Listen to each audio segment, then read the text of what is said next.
So would you be interested in having a simple pattern, a simple hypnotherapeutic pattern that pretty much that most forms of hypnotherapy follow in one respect or another? Of any interest to you guys? Yes. Well, if you have your manuals, thank you very much. In page 44, we'll save some trees. Actually, we're looking on to page 45. So page 44 just describes what we've just been talking about up here. Page 45 is the process. Anyone familiar with the idea of the PCAT formula? If you've got the conversation hypnosis course, we go into that. That's it. So this is actually, we're going to, in terms of hypnotherapy, we're going to talk about parameters. And I'll teach you what I mean in a second. C stands for critical factor bypass. And you're correct. In the conversation hypnosis, there's confusion. It's the way we do it. But in terms of hypnotherapy, there are many more ways to do it. So we're going to talk about critical factor bypass. Just gives you more options to do the same thing. A stands for exactly activate. In this case, we're activating resources. So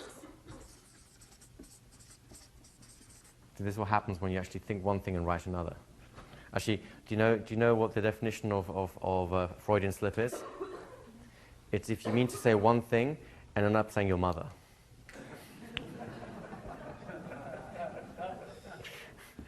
T is transform, and in this case also test. So this is basically the structure of any hypnotherapy session you'll go through, and we're going to see if we can vary this pattern in terms of creating something conversational. So what do you mean by parameters? Parameters set a context for change to occur, right? So you already had parameters in a low-level form when you ask people, what do you want? You know, what's the problem? What do you want? We had a couple of examples here with, is it Robert, who was wanting to pass a kidney stone? This is where you are now. This is where I want to be, right? So we set the parameters, and then the unconscious mind has the habit of connecting the dots in between. You saw that with all the symbolic stuff we were seeing beforehand, right? How one little thing can mean several things at the same time, which absolutely are appropriate and to the situation in hand, right? So the point of setting parameters is so that you can get the unconscious mind to connect the dots in between those. Now, when you set the parameters, you're looking for, of course, what's the problem? When you're looking for the problem, you don't want this. Why? Exactly. Eating a whole elephant makes your tummy hurt. So what we're going to do is we're going to break it down to a single event that we can control, which basically means you ask when specifically, where specifically, where was it, where did it happen, when did it happen. If you can get a when and a where, the rest takes care of itself, right? They can't give you when and where of 100 events. They give you 100 when and wheres, but not one, right? So you want one specific event. If you want to set it up with a little bit of hypnotic language, that they give you the most important of those events, so much the better. But really, you're looking for one event to start doing that pattern, and once you've done that pattern, you can get the unconscious mind to start doing more of it with the other events as well. See how that works? You also want an outcome. So you've got the problem as part of the parameters. The parameters needs two things. It's the problem, but you also want an outcome because you need to have somewhere to move towards. Something on the other end of it, right? So the critical factor bypass, well, if you look at your list, there's a whole bunch of things that you can do. This is basically what trance is designed to do. The main purpose of trance, particularly in hypnotherapy, is to bypass the critical factor so that you have an uninhibited stimulation of the unconscious mind afterwards, right? Now, we've got the classic moments here, revivify trance, you know how to do that, right? Hypnotic gaze, pretty much got that one down. Magic moments, we haven't talked about those yet, but we will. Oh, we will. You can try all kinds of other things. You can do instant inductions. You can do conversation inductions. You can even do the non-awareness set. Anything that gets the critical factor offline. Seems simple? Now about activating resources or accessing resources. So how do you access a resource? Well, we have direct language, right? the more confidence you feel, the better you are inside. And because you're breathing deeply right now, that confidence will continue to grow the more and more and more. Now, you don't even have to listen to my voice to know that that confidence is a natural part of who you are. You felt confident in the past, which means you'll feel confident in the future. So the more you think about confidence, the more you will actually have it. And the more you didn't have confidence in the places you needed it most, the more you'll actually have a sense of that right now, because you don't have to think about how confident you really are to know that you can be. Right? Exactly. The other way to activate resources is what? You did yesterday? A revivification. So, where exactly were you the last time you felt great? Well, I was in the bath. So, you're just sitting in the bath, right? And you start building it up that way.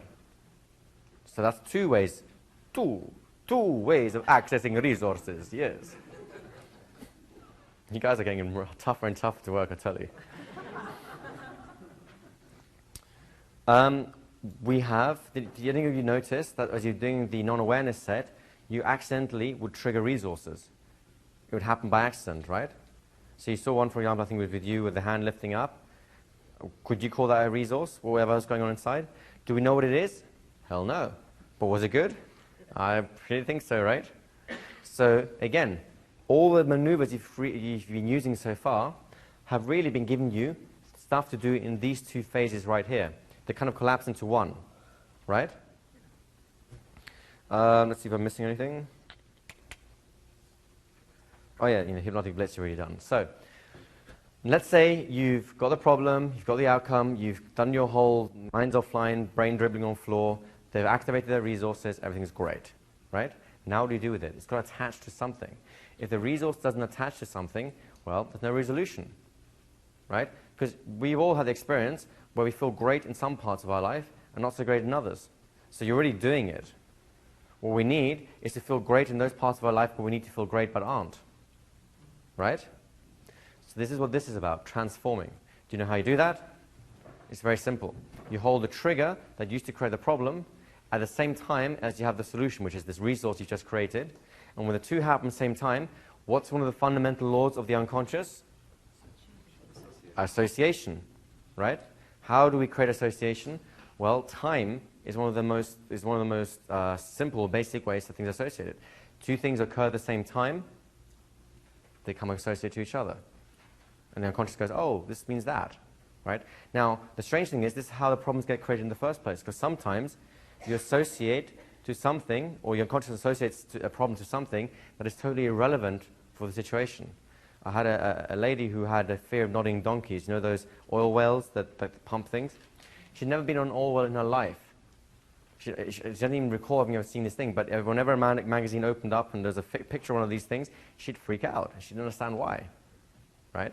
So somewhere along the lines, she probably had some shock or negative event, and maybe in the background there's a picture of a nodding donkey. Maybe someone's watching Dallas, and that traumatized me, right?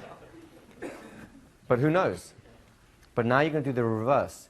This does not have to be a logical connection. They just have to occur at the same time. Your neurology will do the rest. Does that make sense? So the simplest way of doing that is to say, well, as you're feeling this great feeling of confidence, just go ahead and go back to specific context and time and notice what happens. Go ahead and see your boss's face going, ooh, angry eyes. And notice how you feel. Well, I still feel confident. That's right. You do, don't you? You really, really do.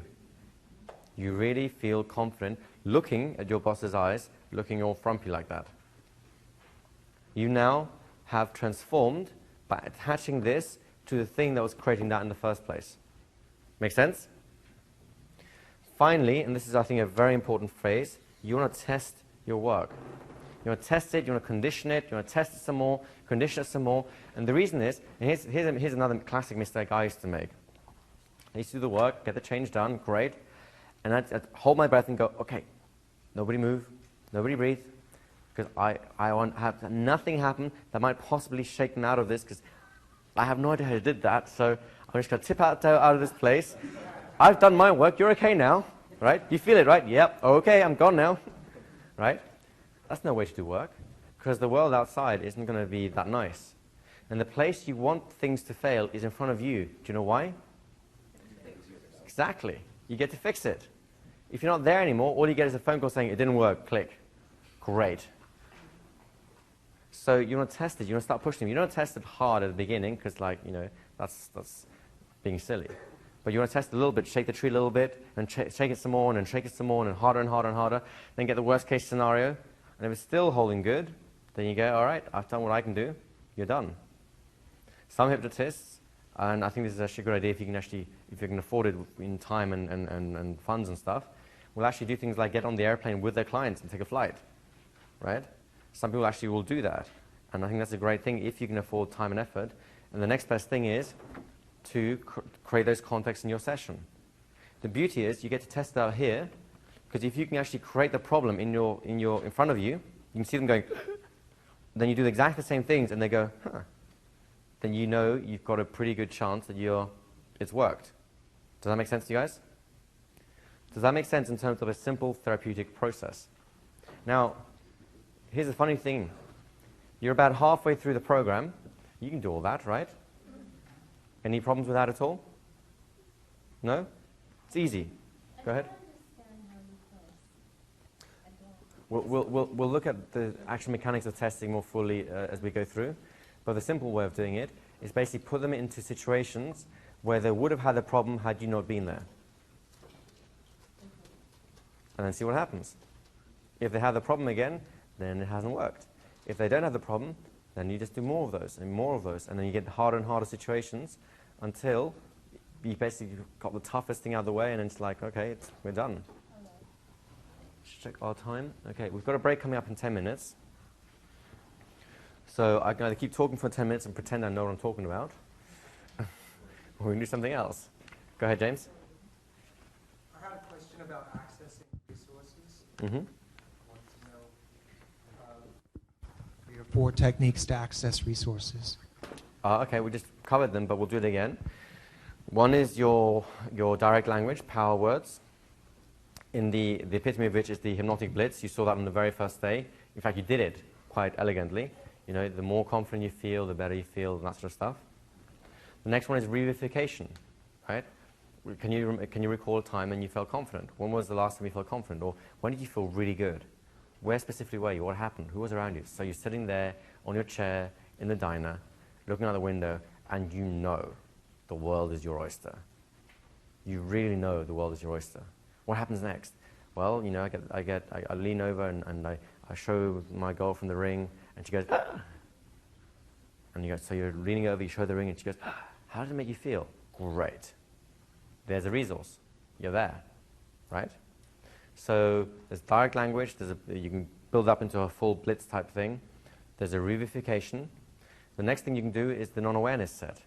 Did you, at any point this morning, feel good? Empowered in some way? Even if you didn't know why or what was happening? That's a resource. Another way is to use the dynamic induction you did last night. Did you notice how when people hit their symbols, at some point, when they go beyond the surface meaning of that symbol, beyond the surface layer, something happens and they go, ah, there's a resource. That's actually what's happening there. The resource is already attaching to the problem at the unconscious level. Does that answer your question?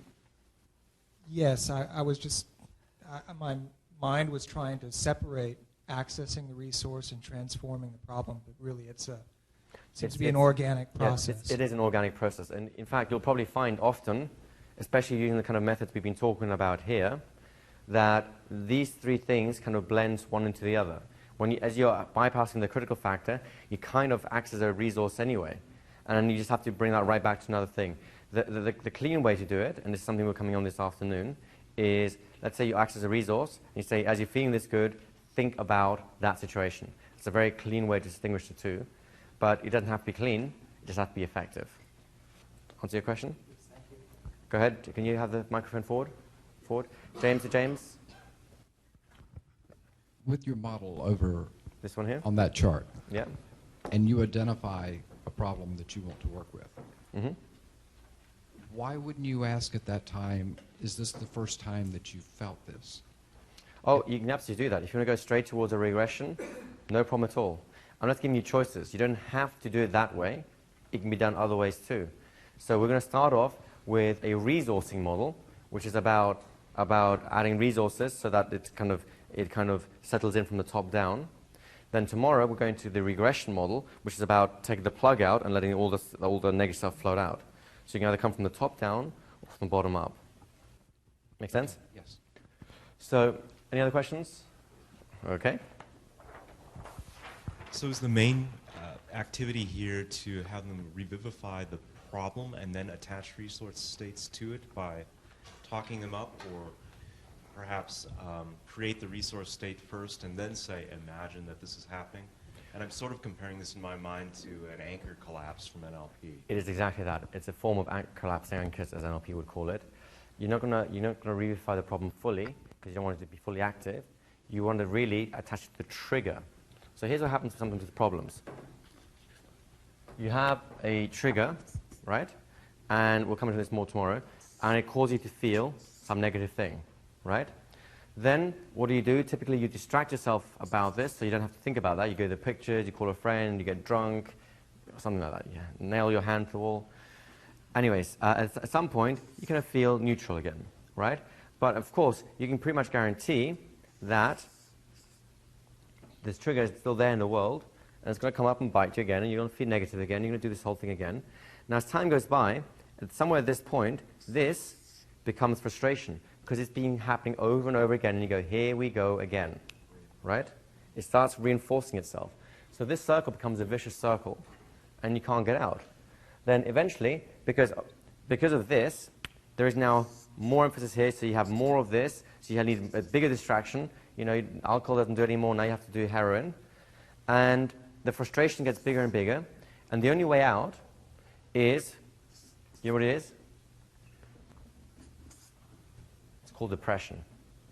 Because what depression does is, it says, all right, no more feelings at all.